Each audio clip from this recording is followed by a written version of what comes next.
Alright mga kabiyahe. Ayan, narito na naman po ang inyong simpleng biyahero mga kabiyahe. Yan, nakakuha tayo ng maalmusalan ngayong umaga.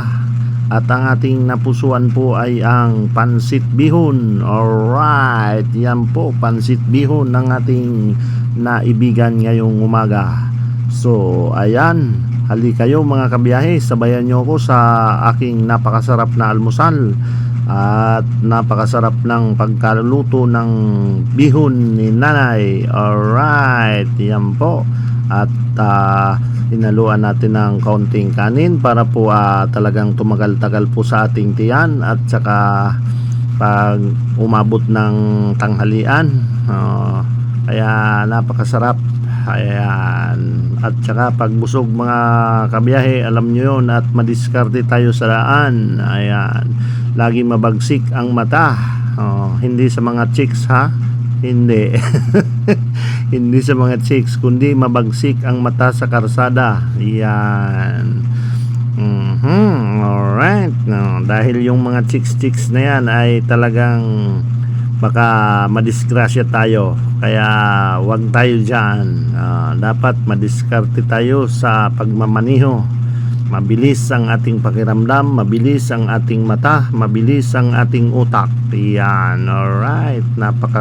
Napakaayos at napakaganda ng mga pananalita ng simpleng biyahero. Alright, yan, sige, kain. Kain tayo mga kabiyahe. At yun naman talaga po ang totoo. Kinakailangan po pag nagmamaniho tayo, yung tinatawag na focus. Yan, focus sa daan. Huwag sa mga babae, huwag sa chicks, at delikado. Yan. Alright po mga kabiyahe.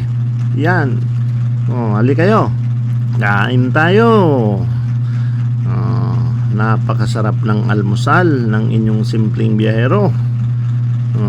May sabaw pa po tayong libre dyan.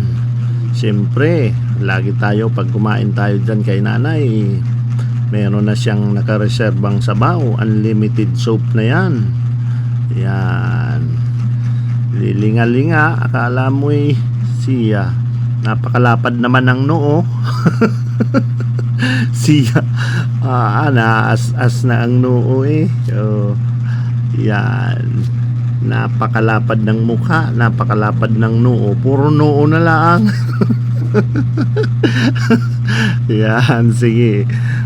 Sige po, alright mga kabiyahe, maraming salamat po sa mga napatawa ko na naman ngayong umaga. Salamat.